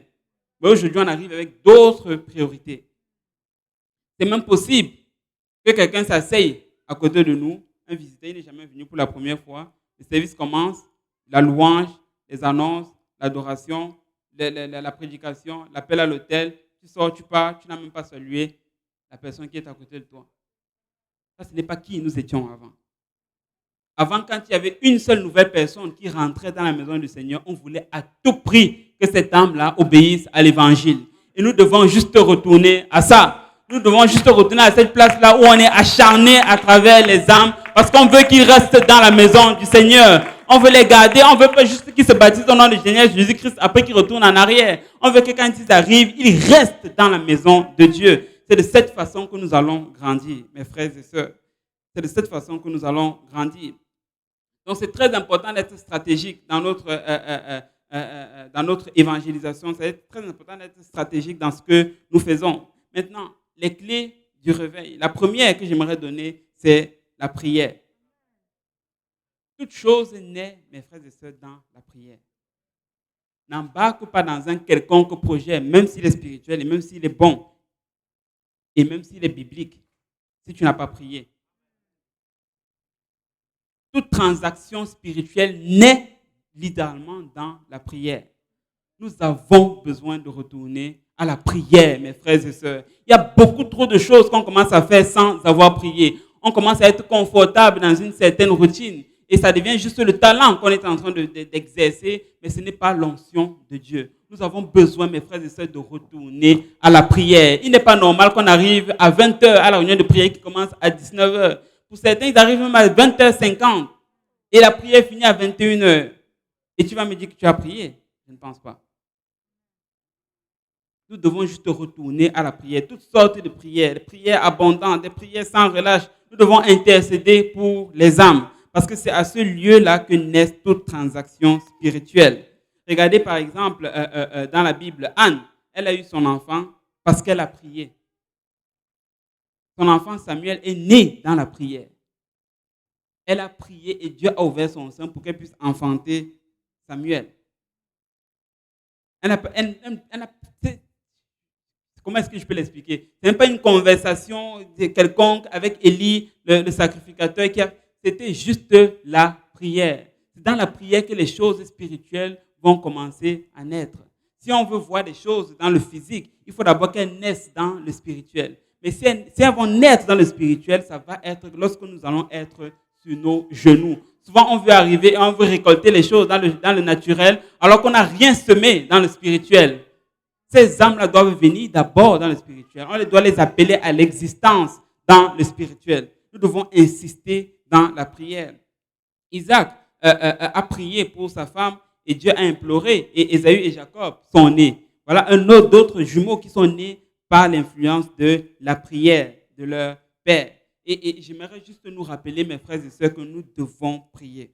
Nous devons être fervents dans la prière. Nous devons juste retourner sur nos genoux. Et là, je suis en train de dire nous. Je ne dis pas vous, parce que nous avons tous besoin d'atteindre un niveau supérieur dans la prière. N'arrive pas à une place où tu te dis, j'ai déjà assez fait, je n'ai pas besoin de prier plus. Tu as besoin de prier plus. Tu ne pourras jamais trop prier. Nous devons juste être abondants dans la prière. Et je sais que ça devient des fois calme lorsque nous parlons de la prière, mais nous devons prier, mes frères et sœurs. Des fois, nous devons mettre juste pause à certains programmes que nous avons et juste prier, chercher la face de Dieu. C'est là que nous avons la victoire. J'ai dit souvent ceci au groupe d'évangélisation. Si nous arrêtons de prier, ça ne sert à rien qu'on aille dans les rues. Parce que ce n'est pas comment je vais agencer mes mots quand je parle à quelqu'un. Ce n'est pas ça qui va convaincre la personne, que la personne vienne se faire baptiser, n'est-ce pas, frère Brunel? Ce ne sont pas nos belles paroles qui vont convaincre quelqu'un. Mais c'est si nous avons prié avant et que nous sommes remplis de l'Esprit de Dieu, lorsque nous allons sortir, Dieu va nous donner une onction qui est invisible, qui va toucher le cœur des gens que nous évangélisons. Et c'est de cette façon qu'ils vont venir dans la maison de Dieu. Et c'est pour ça que nous devons abonder dans la prière. Nous devons prier avant d'embarquer dans quelconque transaction que ce soit. La prière est la chose qui va nous synchroniser avec Dieu. Voyez-vous? Lorsque nous arrêtons de prier, nous sommes déconnectés directement de Dieu. Lorsque nous arrêtons de prier, il y a une déconnexion, littéralement, avec Dieu. Laissez-moi vous prendre juste ce passage ici, Jean 15, le verset 4. Je vais commencer au verset 4. Il dit, demeurez en moi et je demeurerai en vous, car le sarment ne peut lui-même porter de fruits s'il ne demeure attaché au cep. Ainsi, vous ne le pouvez non plus si vous ne demeurez en moi. Et évidemment, ça, c'est Jésus qui est en train de parler. Il dit, je suis le cep et vous, vous êtes le sarment. Donc, en autre terme, je suis le tronc et vous, vous êtes les branches. Et il est en train de dire, imagine, fais les mathématiques, c'est très simple. Si tu coupes la liaison entre les deux, le sarment va mourir. Il ne va plus porter des fruits. Et c'est la même chose qui arrive lorsque nous arrêtons de prier. On est juste en train d'avorter le processus que le Seigneur est en train de faire. on est juste en train de se sécher nous-mêmes. Et c'est à l'instant même où nous arrêtons de prier que nous arrêtons également de porter des fruits. Il dit que vous allez porter des fruits si vous êtes collés à moi. Et nous devons tous examiner notre vie. Est-ce que je suis toujours en train de porter des fruits? Si tu as l'impression que tu n'arrives plus à porter des fruits, laisse-moi te dire ceci. Ne cherche pas des techniques, ne cherche pas de nouvelles méthodes, ne cherche pas c'est quoi les nouvelles façons en 2021 retourne tout simplement à la prière. Là est le problème. C'est parce que tu as coupé le lien avec la source qui te donne tout simplement l'onction. Nous devons juste garder le lien avec le Seigneur Jésus-Christ. Et ceci se fait, mes frères et sœurs, dans la prière. Donc la première clé du réveil, c'est que nous devons prier. Nous devons prier. Et quand on s'attarde, on se contente pas seulement de la prière du samedi, mais nous devons prier de manière individuelle. Nous devons prier en groupe. J'ai envie de dire, si tu as l'impression que tu as de la difficulté dans la prière, cherche quelqu'un que tu sais que la personne est solide dans la prière, mettez-vous ensemble et commencez à prier ensemble. Ne cherche pas nécessairement la personne qui pense comme toi, avec qui vous allez commérer, mais cherche la personne qui va t'aider dans la prière. Amen. Moi, j'ai réalisé une chose, c'est que, je ne sais pas exactement de quelle façon le mettre. Ok, mais je vais vous le dire. C'était l'année dernière ou cette année, je ne sais plus. Et puis là, je regardais un peu sur YouTube, je regardais ce que le Seigneur était en train de faire et tout. Et puis là, un jour, je regarde sur YouTube et je vois qu'il y a quelqu'un qui a reçu le Saint-Esprit dans la voiture. Là, j'ai dit, ok, j'ai déjà vu les gens recevoir le Saint-Esprit à la bibliothèque. J'ai déjà vu les gens recevoir le Saint-Esprit dans les parcs. J'ai déjà vu les gens recevoir le Saint-Esprit dans des maisons, à l'université, à des arrêts d'autobus. J'ai vu quand même. Okay? Mais quelqu'un reçoit le Saint-Esprit dans une voiture qui est en train de rouler, ça là, Pasteur Lionel, je n'avais jamais vu ça. Et là, quand j'ai regardé ça, j'ai dit, il doit y avoir un fou qui est en arrière de cette affaire. Et le fou, c'était Pasteur Roll. C'était Pasteur Roll Kenzo. Et là, j'ai juste fait une introspection sincère. J'ai dit, j'ai besoin de la folie de cet homme-là. J'ai besoin qu'il me contamine un peu avec son feu. J'ai besoin qu'il me contamine un peu avec sa façon de penser. Parce que jamais, moi, j'aurais pu penser que quelqu'un allait recevoir le Saint-Esprit pendant qu'il est en train de conduire. Jamais, j'aurais pu penser ça. Et vous savez ce que j'ai fait? Je suis allé le voir. Je lui ai dit, ta prochaine étude biblique, là, on va ensemble. Tu n'as pas de choix, on va ensemble. Et là, sa prochaine affaire, il m'a appelé. On est allé. C'était à Terrebonne. On est allé faire l'étude biblique. On a prié pour les gens. Le Seigneur a rempli les gens du Saint-Esprit. Amen. Le Seigneur a rempli les gens du Saint-Esprit. Mais il y en avait une qui n'avait pas encore reçu, elle n'avait pas reçu le Saint-Esprit, mais elle voulait venir se faire baptiser. Au nom du Seigneur Jésus-Christ, on est rentré dans la voiture. Et je pense que c'est oui, j'avais prié pour elle là-bas, elle n'a pas reçu le Saint-Esprit. Et là, on est rentré dans la voiture avec Pasteur Roll pour venir à l'église pour son baptême. Et on arrive au niveau de la 40, de la 15. Et puis là, elle dit, c'est à peu près la 15 de la 440 à peu près. Et là, elle dit, moi, je pense que je n'ai pas reçu parce que je suis un peu timide, je suis un peu gêné et tout ça là. Et là, Pasteur Roll qui est en train de conduire, il dit, mais tu peux recevoir maintenant. Moi, je regarde, je dis, mais c'est qui cet homme? Il dit, mais tu peux recevoir maintenant. On va prier là. Et on a arrêté toute conversation. Je vous dis, mes frères et sœurs, on a commencé à prier pour elle. Elle était en arrière. Moi, j'étais là stressé comme ça, on ne se peut pas. À un moment donné, j'ai décontracté un peu. Et puis, on a commencé à prier pour elle. Sur la 15, mes frères et sœurs, elle a reçu le Saint-Esprit avec l'évidence de parler en d'autres langues. Et j'ai eu mon miracle. Pour elle, c'était qu'elle avait reçu le Saint-Esprit. Mais moi, je voulais voir quelqu'un recevoir le Saint-Esprit dans une voiture en action. Et je l'ai eu. Parce que je me suis frotté avec un fou.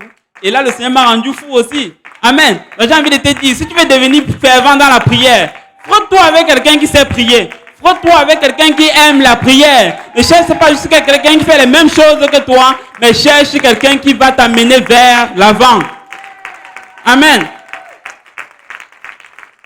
Cherche quelqu'un qui va t'amener vers l'avant. Mais nous devons juste prier. La deuxième chose, c'est l'évangélisation. Si nous voulons grandir, nous devons évangéliser. Nous devons évangéliser. Amen. Et souvent, si on vient ici, on dit qui veut être dans la chorale, 75% de l'église vont lever la main. Mais là, quand on fait les annonces pour l'évangélisation, personne n'entend. Tout le monde vient me voir, mais l'évangélisation, c'est quand? J'ai dit, mais tu étais là dimanche? Venez me voir, si vous ne connaissez pas le jour d'évangélisation, c'est correct. Vous pouvez venir me voir, je vais vous dire c'est quel jour, mais je suis quand même choqué. Que certaines personnes me demandent, c'est quand le jour d'évangélisation? On fait l'annonce chaque dimanche. Chaque dimanche, sans exception. Ça n'a jamais été le lundi l'évangélisation, ça a toujours été le mardi. Comment se fait-il que quelqu'un qui est dans l'église depuis des années vient me demander c'est quand le jour de l'évangélisation? Je n'arrive pas à comprendre. Je n'arrive pas à comprendre. Mais venez quand même me demander, je leur ai dit, c'est le mardi à 19h. Amen. Et nous devons évangéliser. Et j'ai parlé de l'évangélisation tantôt, je vais y revenir. Ce que j'ai observé, je vous le conseille, l'évangélisation, ce n'est pas quelque chose nécessairement qui se fait naturellement. Et là, évidemment, je parle de quand tu sors parler à quelqu'un. Ce n'est pas tout le monde qui l'a facile. Et ce n'est pas tout le monde qui peut facilement faire le premier pas. Peut-être, croyez-le ou non, je ne suis pas quelqu'un qui naturellement va faire le premier pas avec quelqu'un. Souvent, c'est quand la personne va venir que, ok, là, je vais me sentir un peu plus à l'aise. Mais il y en a d'autres, comme le frère Pierre, peu importe si tu as les locks, peu importe si tu es court, grand, tatoué, pas tatoué, il te shoot l'évangile et il va juste en premier. Mais moi, je ne suis pas comme le frère Pierre, mais je sors quand même évangéliser. Voyez-vous? Mais il n'est pas question de notre caractère. C'est juste une affaire de nous devons le faire, point final. Si nous devons grandir. Et on n'a pas besoin que tout le monde soit comme le frère Pierre. Parce que Dieu va nous donner certaines habilités pour toucher certaines personnes bien spécifiques. La vérité est que certaines personnes que le frère David Kaouzi va pouvoir toucher, moi je ne vais jamais pouvoir toucher, tout simplement parce qu'on n'a pas la même façon de parler, on n'a pas le même caractère. Voyez-vous? Et nous devons juste trouver une façon d'évangéliser. Ce n'est pas juste fait pour certaines personnes, mais nous devons tous évangéliser. Et si tu ne fais pas le mardi, fais-le à ton lieu de travail. Si tu ne fais pas le mardi, fais-le lorsque tu es dans l'autobus, mais nous devons évangéliser. C'est comme ça que cette église a grandi. Laissez-moi vous donner une autre révélation. C'est que si les âmes vont venir, il va falloir que quelqu'un aille les évangéliser. Ils ne vont pas venir par tout seuls, par eux-mêmes. Voyez-vous, il faut que quelqu'un aille ouvrir sa bouche et évangélise pour que les âmes puissent venir dans la maison du Seigneur. Mais si nous tous, on était impliqués dans l'évangélisation, et je répète, je ne suis pas en train de m'attendre parce que tout le monde ici soit présent le mardi lors de l'évangélisation. Mais ce que j'ai dit, c'est que nous devons faire de l'évangélisation personnelle. Nous devons avoir tout le temps une âme sur qui on est en train de travailler. Et ça, c'est important. Nous devons tout le temps avoir au moins une âme sur qui on est en train de travailler pour que la personne quitte des ténèbres pour venir dans la maison du Seigneur. Sinon, nous ne sommes pas en train de faire ce que nous sommes supposés faire. Notre ministère n'est pas supposé se limiter juste à l'intérieur. Nous voulons regarder à l'extérieur pour pouvoir attirer des âmes. C'est de cette façon que nous allons avoir le réveil et c'est de cette façon que l'Église de Dieu va grandir. Maintenant, si on regarde dans Acte 6, là je vais accélérer, ça c'est mon avant-dernier point. Si on regarde dans Acte 6, la Bible va nous parler de Acte 6 à partir du verset 1. C'était une époque où il commençait à avoir trouble dans l'Église et certains se plaignaient, les hellénistes plus précisément, se plaignaient en fait qu'il y avait de la discrimination dans la façon qu'on servait la nourriture aux tables. Et là, les apôtres vont dire, il n'est pas bon que nous laissions le ministère de la parole pour venir servir aux tables. Amen. Et ils vont demander aux disciples de choisir parmi eux plusieurs personnes qui vont servir aux tables, qui vont employer à cette tâche. Donc là, la Bible nous dit, en ce temps-là, le nombre de disciples augmentant, les hellénistes murmuraient contre les Hébreux parce que leurs veuves étaient négligées dans la distribution de ce qui se faisait chaque jour. Les 12 convoquaient la multitude des disciples et dirent, il n'est pas convenable que nous laissions la parole de Dieu pour servir aux tables. C'est pourquoi, frères, choisissez parmi vous 7 hommes de qui l'on rende un bon témoignage, qui soient pleins d'esprit saint et de sagesse, et que nous chargerions à cet emploi. Et nous continuerons à nous appliquer à la prière et au ministère de la parole de Dieu. À la prière et au ministère de la parole de Dieu. Cette proposition plut à toute l'assemblée. Ils élurent Étienne. Que tout le monde dise Étienne. Ils élurent Étienne, homme plein de foi et d'esprit saint. Philippe. Que tout le monde dise Philippe. Procor, Nicanor, Timon, Parménas, Nicolas, prosélyte d'Antioche. Donc, ils ont choisi ces 7 là, mais les 2 qui nous intéressent, c'est Étienne et Philippe. La Bible nous dit, et ils persévérèrent, et ils les présentèrent aux apôtres qui, après avoir prié, leur imposèrent les mains à tous les 7 qu'ils avaient choisis pour faire quoi? Pour servir aux tables. Ça, c'était leur mission. C'était leur job. C'était leur titre, serveur aux tables. C'est ça qu'ils avaient été appelés à faire. Le verset 7 nous dit, la parole de Dieu se répandait de plus en plus et le nombre des disciples augmenta beaucoup à Jérusalem et un grand nombre de foules de sacrificateurs obéissaient à la loi. Et ça, c'est exactement ce que nous sommes en train de rechercher. C'est que la parole de Dieu se répande et que le nombre des disciples augmente beaucoup à Montréal. Amen. C'est ça que nous sommes en train de rechercher. Mais la Bible nous dit que c'est ce qu'ils avaient. Mais là, pourquoi est-ce que la Bible est en train de mettre de telles phrases dans un tel contexte? Là, on est en train de parler des gens qui on va choisir pour servir aux tables. Mais là, la Bible nous a dit au premier d'abord verset qu'il y avait plusieurs disciples, le nombre de disciples augmentait. Ça, c'est ce que ça nous dit au verset 1. Mais là, au verset 7, ça réitère. Ça dit la parole de Dieu se répandait de plus en plus et le nombre de disciples augmenta beaucoup à Jérusalem. Et une grande foule de sacrificateurs obéissait à la loi. Et ça, c'est ce qui arrivait. Étienne, maintenant le verset 8, ça c'est celui qui nous intéresse, plein de grâce et de puissance, faisait beaucoup de prodiges et de miracles parmi le peuple. Ça c'est quelqu'un qui était serveur aux tables. C'était ça sa mission. Mais il faisait beaucoup de miracles et de prodiges. La Bible nous dit quelques membres de la synagogue dite d'Affranchis et de celle des Synériens et celle des Alexandries avec des Juifs de Cilicie et d'Asie se mirent à discuter avec lui, c'est-à-dire avec Étienne. Donc là, ce n'était plus une affaire de servir aux tables. Ils étaient en train de parler avec Étienne. Mais ils ne pouvaient résister à sa sagesse et à l'esprit par lequel il parlait. Il y avait quelque chose de spécial. C'était un serviteur aux tables. C'était un serveur. C'est ça, sa mission. Par le ski, il parlait.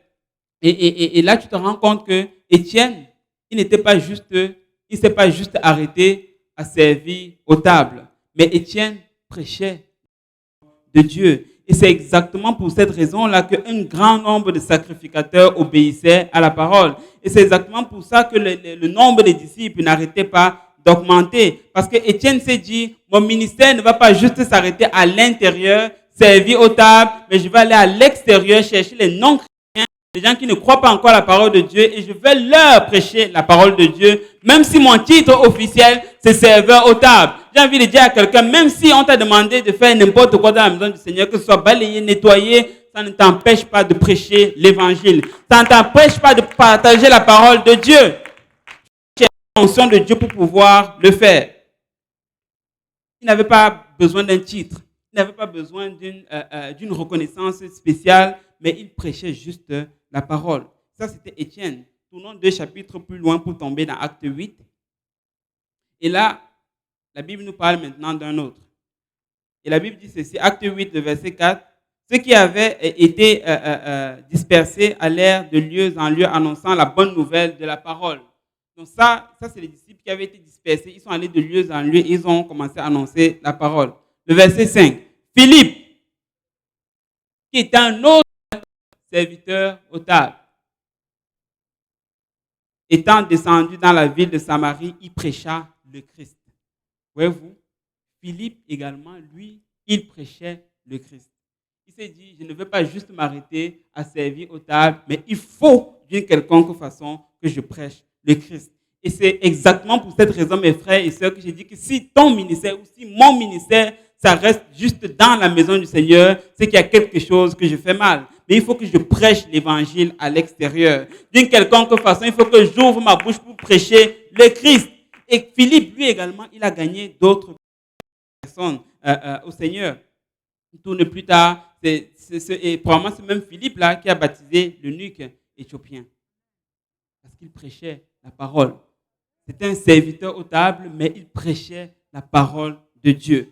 Ne minimise pas le don que le Seigneur a mis en toi. Tu peux prêcher la parole de Dieu. J'ai envie de dire à quelqu'un exactement ce que Paul a dit à Timothée. Prêche la parole. Il dit, je t'en conduis devant Dieu et devant Jésus-Christ, qui doit juger les vivants et les morts. Et au nom de son apparition, prêche la parole. Insiste en toute occasion, favorable ou non. Il dit que l'occasion soit favorable ou qu'elle ne soit pas favorable, nous devons juste prêcher la parole. Amen. Nous devons juste prêcher la parole. C'est de cette façon que nous allons voir l'Église grandir. Et le dernier point, et non le moindre, ce sont les études bibliques. Nous devons prêcher, nous devons enseigner les études bibliques. Nous devons prier, nous devons évangéliser, mais nous devons enseigner les études bibliques. Mes frères et sœurs, enseignons les études bibliques. C'est de cette façon que les âmes vont être fidélisées. Ce n'est pas une prédication de 1 heure le dimanche qui va fidéliser les gens. Ils ont besoin d'être enracinés dans la parole de Dieu. Et c'est de cette façon qu'ils vont rester. Et quand le vent va souffler, ils ne vont pas vaciller à tout vent de doctrine.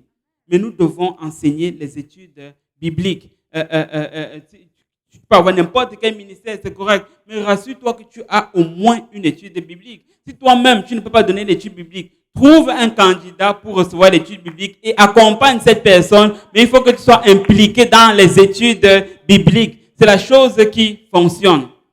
Et j'ai vu beaucoup de choses. Permettez-moi de donner mon opinion et je peux avoir tort. J'ai vu beaucoup de choses qui se font maintenant, beaucoup de techniques. Je vais essayer d'être prudent. Beaucoup de techniques pour grandir ensemble et autres. Et c'est correct. Je ne suis pas contre cela.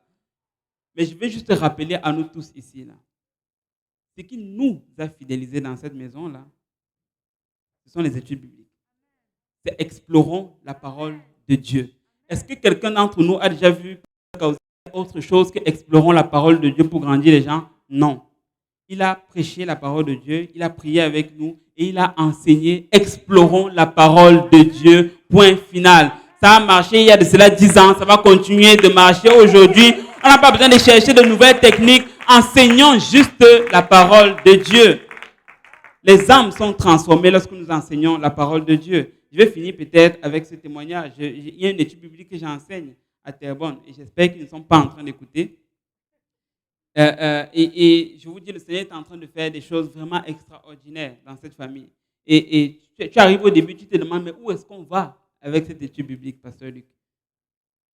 Tu te demandes, mais où est-ce que ça va aboutir? Des fois, je rentre déjà à ma femme, il faut qu'on prie, parce que là, on a besoin d'une percée. Et on va prier, et je vais aller encore après étude biblique, et je vous avoue, des fois, mon corps ne veut pas y aller. Okay? Parce que je ne sais de quoi je parle. Mon corps ne veut pas y aller. Tu es fatigué, on t'a énervé pendant la journée au travail, quelqu'un t'a parlé je ne sais pas, mais on t'a énervé d'une quelque façon et tu ne te sens pas bien, tu n'as pas envie d'aller dans l'étude biblique. Mais j'y vais quand même. Des fois, j'y vais en rampant, des fois, j'y vais en roulant doucement, mais j'arrive quand même. Mais ce que je me suis rendu compte, c'est qu'à chaque fois que je vais y aller, Dieu va se manifester. Dieu va toujours glorifier l'obéissance et l'effort que nous sommes en train de faire. Même lorsque j'ai l'impression que je suis vide, que je n'ai rien à donner, mais Dieu va quand même se glorifier dans cette étude biblique. Et savez-vous quoi? Les âmes ont été baptisées à travers cette étude biblique. Les âmes ont reçu le Saint-Esprit à travers cette étude biblique. Et ils sont en train de changer. On parle de toute une famille. Mais nous devons juste enseigner les études bibliques. Donc, les clés du réveil, je vais juste finir en prêchant l'évangile dont on a tant parlé. Mon frère, ma soeur, si tu es dans ce lieu et que tu n'as pas encore obéi à l'évangile, laisse-moi te dire, ton jour, ce n'est pas demain, ton jour, c'est aujourd'hui. C'est aujourd'hui qu'il faut que tu rentres dans les eaux du baptême pour que ton nom puisse être inscrit dans le livre de vie. Si tu veux faire partie de cette église qui seule va échapper, qui seule va être sauvée, tu te pentes de tes péchés, il faut que tu te fasses baptiser au nom du Seigneur Jésus-Christ. Il faut que tu reçoives le don merveilleux du Saint-Esprit. C'est de cette façon que tu vas faire ton entrée au ciel. Donc, j'aimerais juste nous encourager, nous tous. Si tu es à côté de quelqu'un qui n'a pas encore reçu le Saint-Esprit, prie pour la personne. Tu n'es pas obligé de la toucher, mais prie. Nous sommes juste sensibles, mais nous voulons avoir un réveil. Nous voulons voir des âmes venir en grand nombre. Et je suis en train de parler à ceux qui sont ici et je parle également à ceux qui sont en ligne. Si tu n'as pas encore obéi à l'Évangile, aujourd'hui, c'est ton jour. Aujourd'hui, c'est le jour du salut. La Bible dit, maintenant, c'est l'heure acceptable. Et si tu entends sa voix, n'endurcis pas ton cœur. Amen. Si on peut s'élever tous ensemble et battre nos mains pour le Seigneur.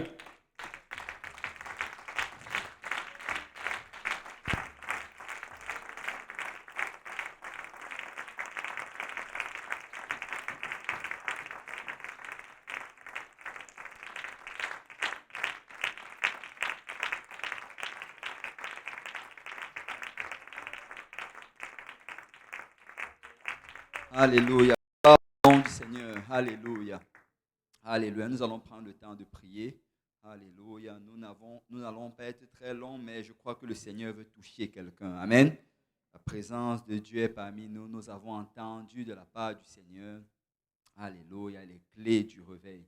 Et vous savez, nous avons besoin d'un réveil personnel. Amen. Vous savez, le réveil de l'Église, ça commence d'abord par un réveil personnel. Alors que chaque individu réalise, alléluia, que j'ai besoin d'être impliqué dans l'œuvre du Seigneur. Amen. Et le pasteur Achille l'a si bien dit, ça commence par la prière. Ça commence par la prière. Quelqu'un doit avoir un réveil de prière dans sa vie. Amen.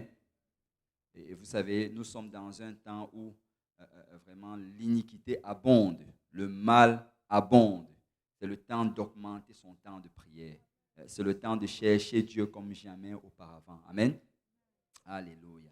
Et tu sais, si tu vas être utilisé pour le royaume de Dieu, ça commence par la prière. Rachel s'est tournée vers son mari et elle a dit, donne-moi des enfants, sinon je meurs. Amen. Donne-moi des enfants, sinon je meurs. Et l'Église est appelée, alléluia, à être impliquée dans le salut des âmes. Et si tu, d'une certaine manière, n'es pas encore impliqué, tu dois prier chaque jour. Seigneur, donne-moi des enfants.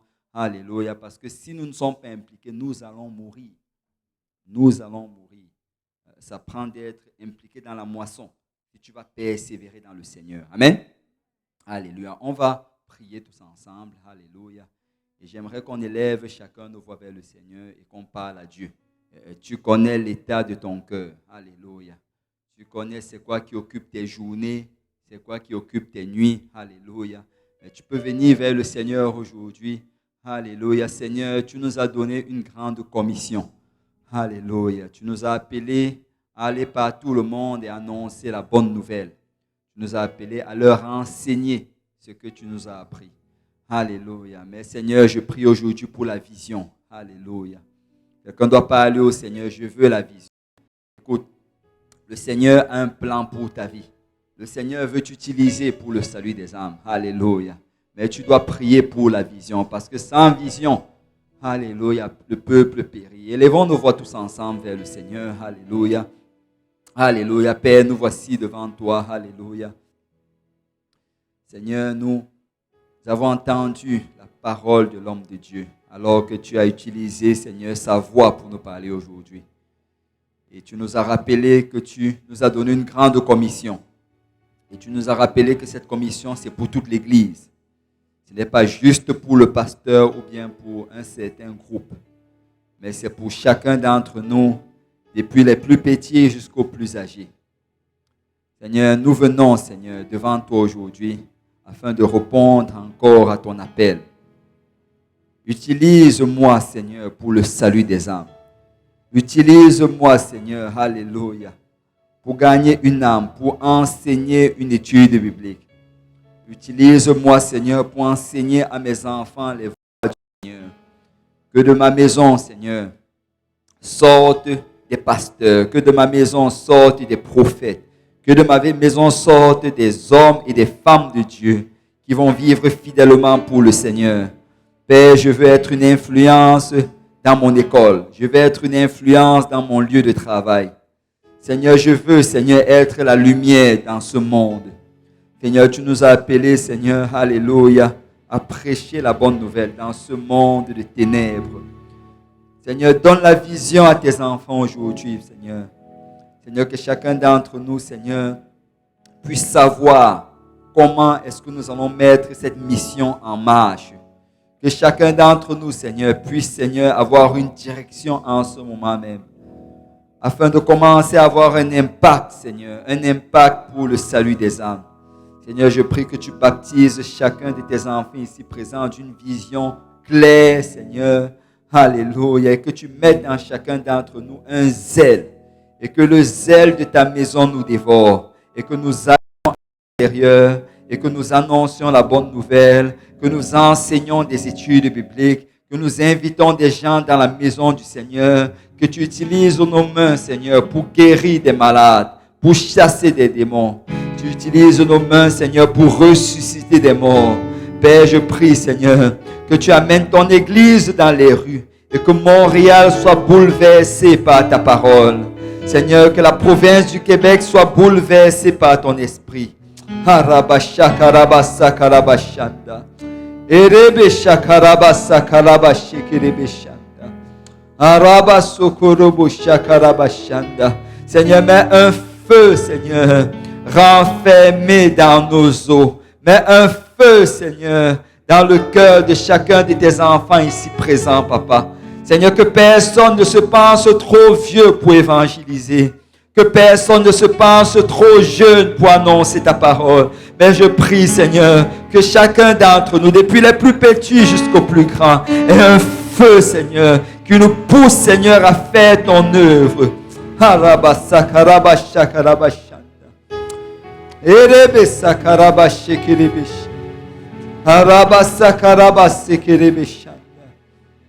Alléluia, Jésus. Alléluia, Jésus. Alléluia, Jésus. Alléluia, peuple de Dieu. Quand le Seigneur se trouvait devant ces 500 personnes à qui il donnait la grande commission, il y avait des petits et il y avait des grands. Alléluia. Il a donné à tout le monde. C'est la commission de l'Église.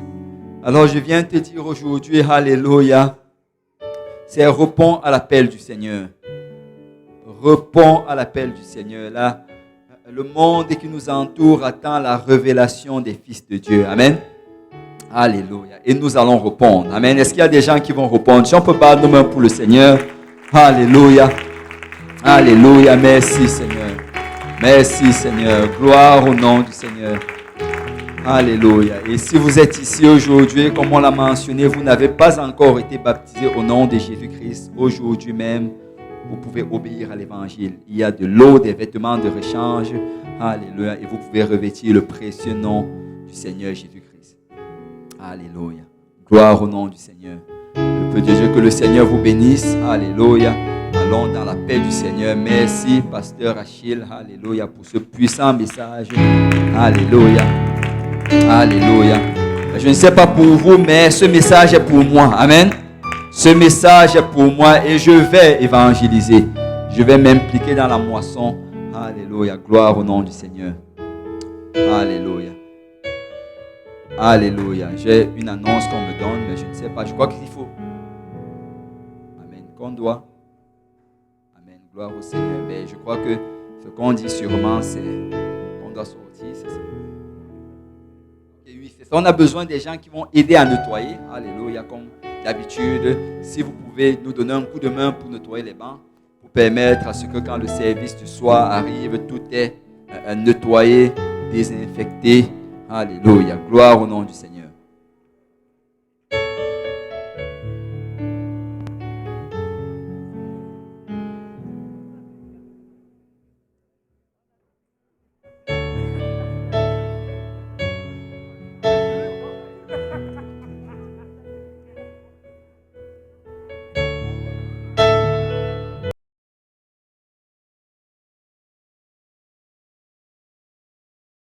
Mesdames, et messieurs, c'est la fin pour ce service. Prochain service à 18h avec le pasteur. Le service du soir à l'Est. Au revoir.